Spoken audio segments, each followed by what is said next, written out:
Michigan State football, what position group did they get better at this offseason on paper? Well, let's talk about it.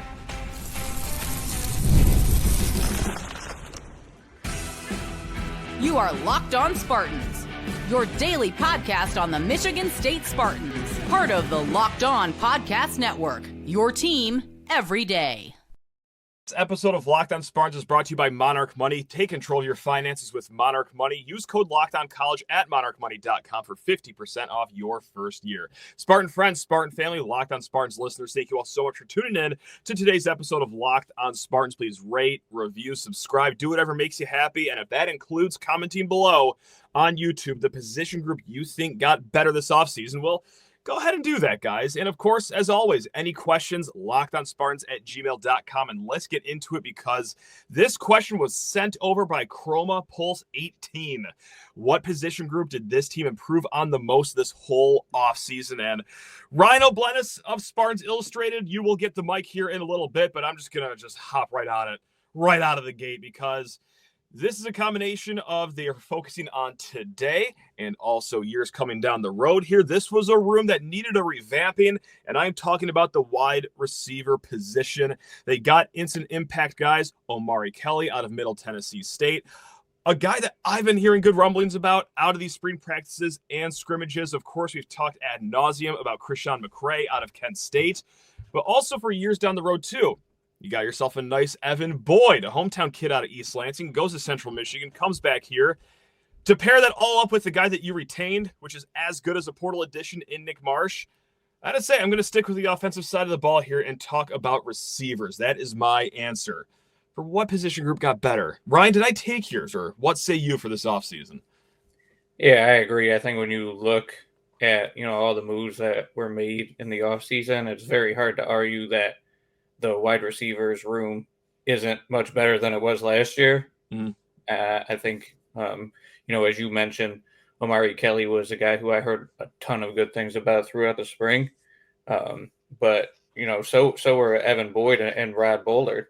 They got a lot of praise. Then McCray was, arguably the one who got the most buzz coming in. Yeah. He can do a lot of good things, play in the slot and stuff like that. But I heard good things about all those guys throughout the spring. And, that's kind of the season, right? Spring ball, you're just competing against your own team. You don't know how it's going to translate to the fall. But the depth of the room is so much better. The overall talent level of the room, I think, is elevated. All those guys are competing. A lot of those guys will probably be in the rotation even, if they have three starters. I expect multiple guys to get in, get on the field. And as you mentioned, also Nick Marsh is going to return. He's probably going to draw double teams. He's really expected to have that star season. Alante Brown is a veteran who's dealt with a lot of injuries, and he's back too. Sure. Yeah. But then when you have those two coming back, and you have, you add in Kelly, you add in McCray, you add in Boyd, and you add in Rodney Bullard, who's coming from the D2 level, but is a guy who does a lot of good things, is athletic, they can move around. I think you're going to see a lot more targets, going around. So when Marsh is double teamed, you got other options. If Marsh is playing the X and Kelly can play the Z, and then you got McCray in the slot, and you got Bullard, who you can move around, and then you got a big bodied guy like Boyd who can come in and play the X when needed on the outside there. Like, that's honestly looking really good. But I think an argument can be made that the offensive line certainly. The thing is, I know Michigan State fans have heard it for so long. The offensive line is going to be better this year, and it just never materializes. But yeah, I think they brought in 4 transfers on the offensive line. I think at least 2 of those guys are going to start, probably 3, and then all 4 of them, are probably going to be in the rotation. They got Connor Moore to come in and play right tackle, and Stanton Ramil is a guy who's gotten a lot of praise throughout the spring too for his development. Gotcha. A lot of people have told me how good he's looked during the spring. So, hopefully the tackle positions can be upgraded. Then in the interior, you got Matt Golbin coming in to play center. He's played primarily guard, but he does have some center experience. And he, and then you got Luka Vincic and Caleb Carter coming in. And so it's, going to be, I think, a lot different. They have options. There's a lot more depth. A lot of the things that you heard throughout the spring was just like the elevated competition level in the offensive line room. They got big bodies there now. Then you got 6 players from the 2024 class now entering their second year. Right. Guys like Rakeem Johnson got meaningful snaps last year. Sure did. And Cole Dellinger is a guy who's been hurt for almost all his career. He's back healthy this spring. And there are several others too. Gavin Broch, as he's coming back from an injury, but he was healthy in the spring. Christian Phillips is still dealing with, big significant injury he suffered last year. I believe it was a knee. So not exactly sure when he'll be ready, but the offensive line should be improved. But if we're talking about, just on paper, what position do I think for sure is going to be the most improved? I agree. It's wide receiver. And a lot of it is sight unseen too, right? Because they didn't have the spring game on Big Ten Network. There wasn't any windows of just television footage for idiots like myself to overreact to. We are just going off of word of mouth in a way, but also Omari Kelly did produce at that level. He was an 800-plus yard receiver at Middle Tennessee State. He made first-team all-conference down there for the Blue Raiders. So while we look at other position groups where, okay, we don't really know a lot about them right now because we haven't seen anything, like the secondary is another example. A lot of new names in there, feeling decent about it, but really a lot of these guys are making a jump from lower level to higher level.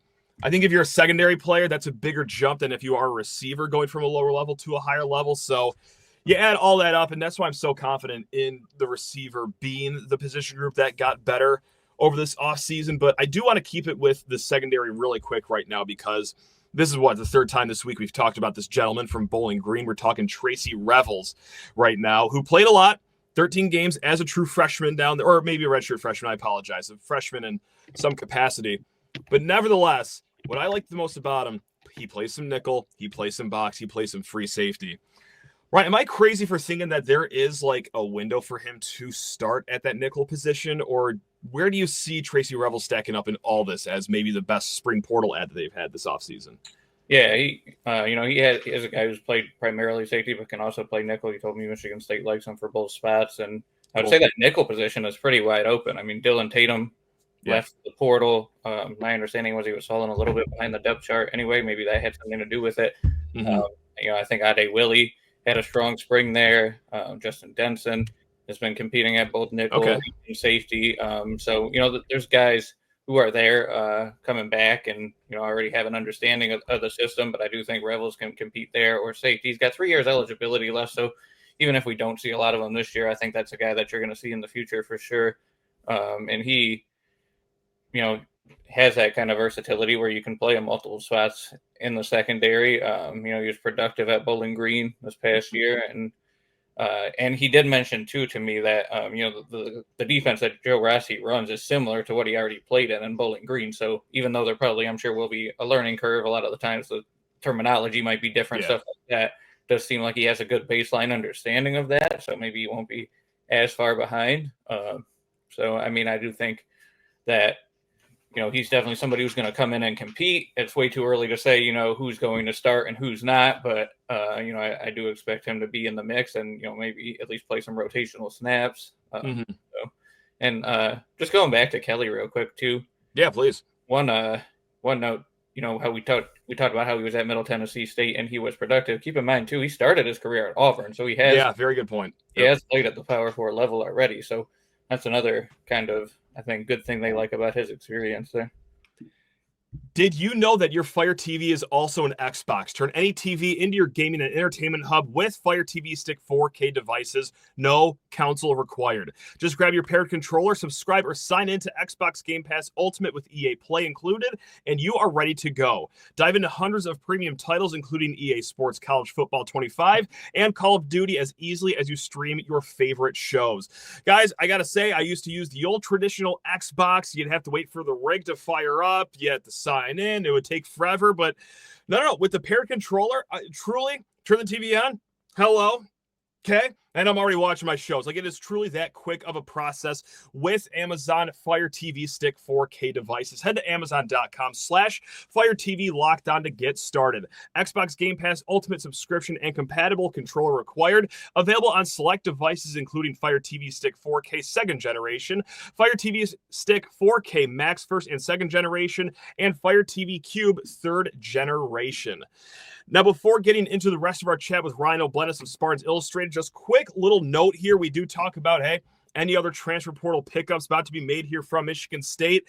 And he did say that, hey, pretty soon we could pick up Cam Williams. I will just take the curtain down right now, give you all behind the scenes look. This conversation was recorded on Tuesday, like an hour or two before Cam Williams actually committed to Michigan State. So don't listen to Ryan and think that he has no idea what's going on and, oh, Cam Williams already committed. No. If there's anyone that was pretty tuned in with this recruitment, it was Ryan O'Blennis. He damn near knew the kid was going to commit here before Cam Williams himself did. So rest assured, Ryan has not lost his marbles. This just was all taped before that even happened. So just had to make that quick little note. Let's get back into the chat with our guy, Ryan O'Blennis. Right, I need you to hold my hand and explain something to me like I'm 5 years old, because I have been a little bit perplexed about this, and I've tried to hide my confusion on this, I think, as well as I possibly could the last few weeks. But when it came to, okay, who are they going to target in the spring? Obviously, okay, secondary was pretty obvious, right? And then the rush end position, okay, also glaringly obvious. And then I kept hearing from people like yourself, like other people I've talked with, that tight end. But, like, why? Obviously, mission accomplished. You know, they got Kai Rios out of Indiana State. Okay. They already have Jack Velling. They have Brennan Parachek. They have Michael Masunas, who was really solid in those 4 games before he got injured. They have a young guy in Wyatt Hook. Why was it so important to get another tight end out of the portal? Can you please just, and you can dumb this down as much as you possibly want to and just like totally just, belittle me. But why was that an emphasis to get a backup tight end from Indiana State? Please enlighten me, Ryan. Well, I mean, yeah, tight end is probably not the biggest position of need, but it was clear that they wanted to add depth and size to that room. And adding another tight end to the 2025 roster is not something that's new. If you remember, they had 2 commits in the 2025 class, Jaden Savory and Emmett Bork Yep. from Wisconsin. He ultimately flipped there, so you lose one there. In the winter transfer portal window, they got a commitment from Idaho's Mason Minnie for like 2 days. 2 seconds. Yeah. Right. So if you recall, they've been targeting tight ends. Like I said, I think, it might not be an immediate need. Rios might not come in and play right away, but he has 2 years eligibility left. And he's big. I think he's like 6'6", 260. And, I talked to people who saw him on the visit, and they were saying, yeah, he's every bit of that. Like, he's a big body. Okay. And he's a guy who can come in and help block. At Indiana State, they ran the ball a lot. Okay. That's why his passing numbers weren't great either. But he has a lot of that blocking experience. I think they ran the ball like 477 times versus like 277 passes, something like that. I looked at that. Yeah. So he, the tight end position, especially after Masunas went down, I thought Michael Masunas, as you mentioned, was really impressive, both as a pass catcher and a blocker in those 4 games or whatever he played last year. Once he got hurt, the blocking at the tight end, with Velling and Parachek and those other guys, it really was lacking, in my opinion. And I know others have brought that up too. So you bring in a big body now who can come in and help. And he told me what Michigan State likes about his game is that, they like that he's a physical blocker, and that also he has that big frame and large catch radius, if he does get opportunities out in the passing game. And they think he fits well in that kind of pro style offense they run. And so and for him, he's looking forward to being in an offense that features the tight ends more. So sure. Again, I don't know how much he's going to play this year. Like I said, Velling, Masunas, Parachek, those guys are all probably going to play. But Velling leaves after this year. There could be an opportunity for him there. And maybe you bring him in and running down short yardage situations, goal line. Like, he's a big body who can move people, and he's, ready to come in and compete. We got to see it from that position group this year, especially with all the experience that they do have. So much like untapped potential. I hope they can get something out of it this year. But really quick, before we get into, just a few recruiting nuggets over here.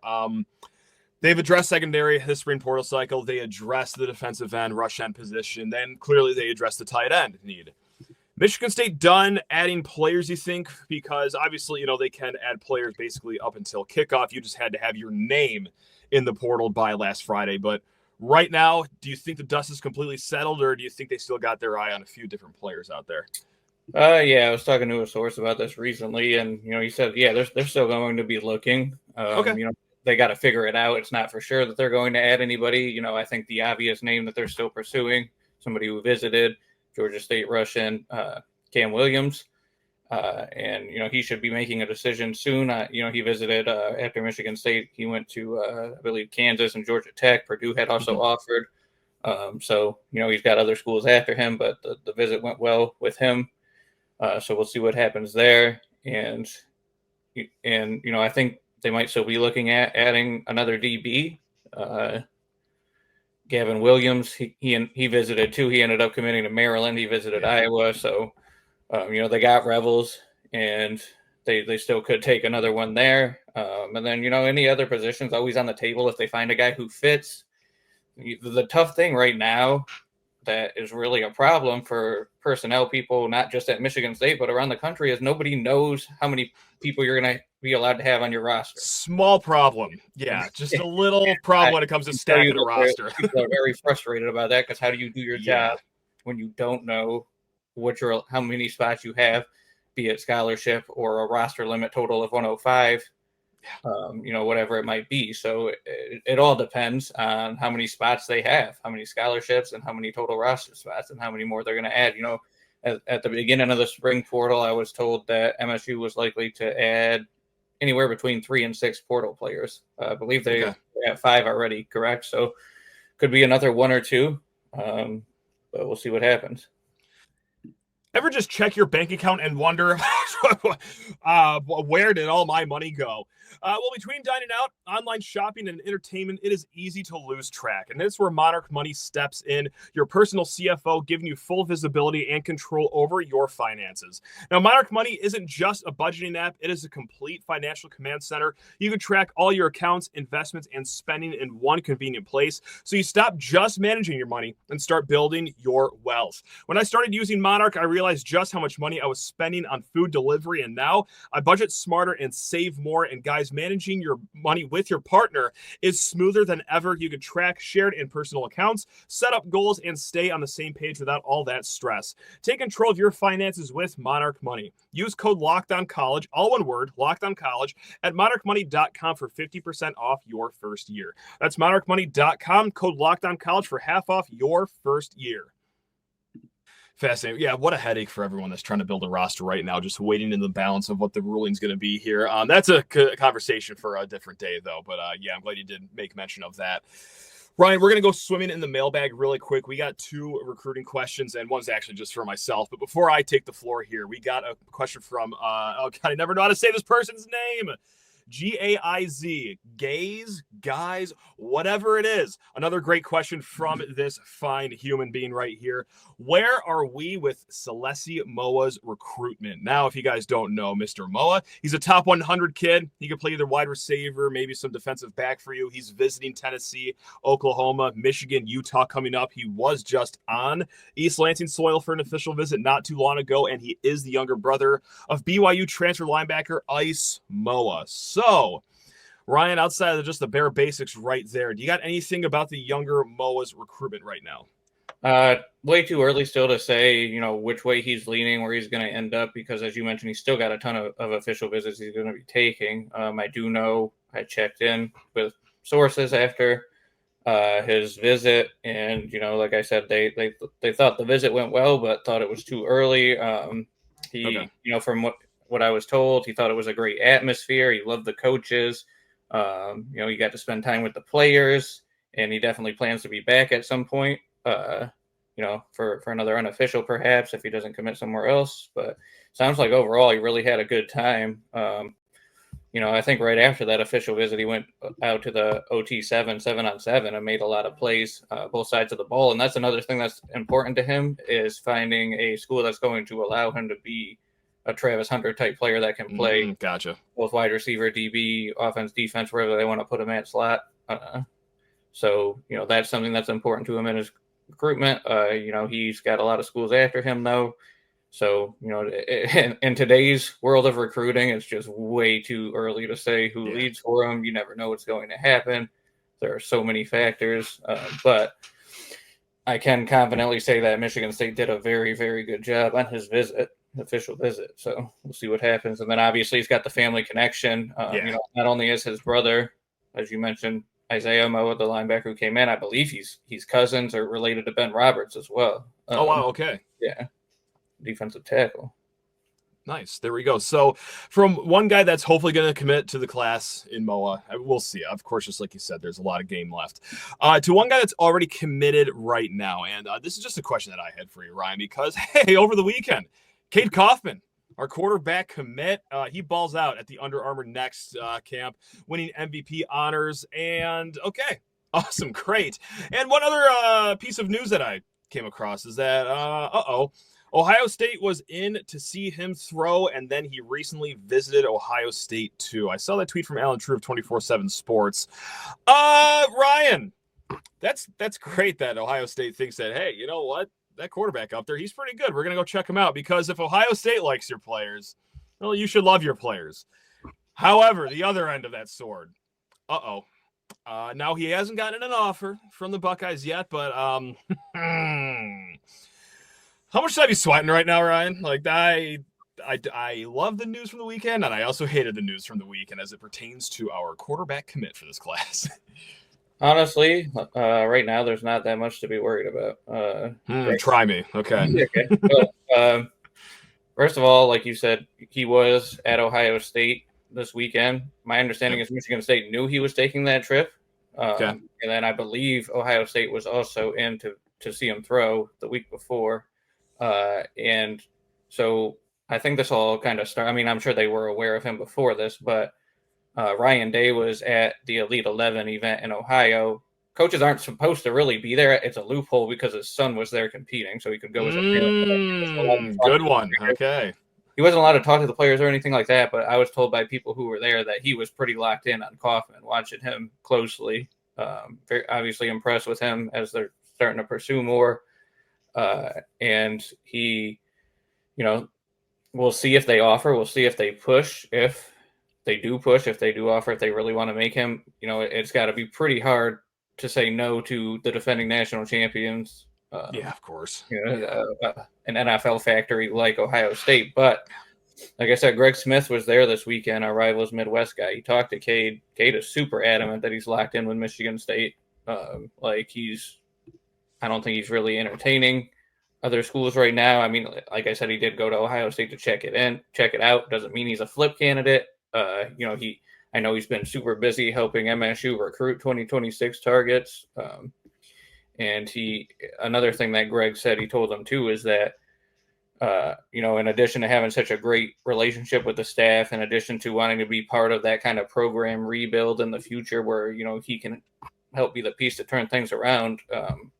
I guess he wants to get into coaching after his playing days are done. And that's something that he's already had conversations with the staff about on those connections. So, MSU is still doing everything right to retain him. Like you said, in today's NIL landscape, player movement, everything that goes on, it's impossible to say, oh yeah, Coffman's 100% going to be a Spartan. He'll sign with MSU. But right now, I'm pretty confident that MSU can keep him. One random nugget that I read, I believe, is on Spartans Illustrated. I'm pretty sure that you wrote this piece. Is it true that Kayd Coffman's offensive coordinator at high school is Leo Hannon's offensive coordinator out in California? What a life for that guy right there. What? Wow, I just had to double check that because I read that. I was like, certainly that can't be true that a guy just got off and moved from California to Michigan to be the offensive coordinator of another high school. That's East Kentwood. Between that and their indoor practice facility, they're making moves over there on the west side of the state. Woo! Yeah. Kayd committed. That is true. It is accurate. He was at Servite in California, and he coached Leo in 22 or 23, whatever year that was, and then now he's at East Kentwood and coaching Kayd. And Kayd also works with Ryan Van Dyke, former Spartan quarterback. Yeah. So, yeah, I mean, a lot of connections there, and I mean, he speaks. Leo spoke very highly of that kind of relationship and what he does to kind of help the quarterbacks out and stuff like that. I'm blanking on his name, but yeah, that's true. That's incredible. Really quick here before we get you out the door, this is just more of like a schedule question here. Like, what is next for recruiting? I know we're coming up to May, which is usually a sleepy month for recruiting. So is it basically just sit and wait until June when official visits start to pick back up again? Is that what's coming up next? Well, right now the coaches are, out on the road. It's a contact period. Look like some of them were out in Texas yesterday, so they'll be traveling around. You'll probably be seeing a lot of offers go out, but they're also visiting guys who will be taking official visits. Like I think Coach Legge was out in Texas visiting Christopher Knowles. Defensive tackle will be taking a official visit. It looked like Keith Bonifo was also out in Texas. So, yeah, I mean, expect to see those guys kind of traveling, kind of connecting with their targets, and then also sending out new offers. But then, yeah, basically, there's not a lot of like imminent commitments that I know of for 2026 right now, but that's really going to start picking up as official visit season gets closer here. And, they already hosted a couple of them in April, but, late all throughout June, that's all official visits when you're going to see like a lot of the class commit. And, so we'll see what happens. There we go. Folks, that's Ryan O'Blennis, always dropping his recruiting knowledge and insight. Thanks a ton for your time, Ryan. Guys, if you want more of that great information, head on over Spartans Illustrated, part of the Rivals Network. And gang, if you want more of this show, which why not? What more could you want than a 5-day-a-week show in the middle of April about college sports? It's right here, Locked on Spartans, your team in green and white. We'll see you guys tomorrow. That's right, guys. Love you all. Go green.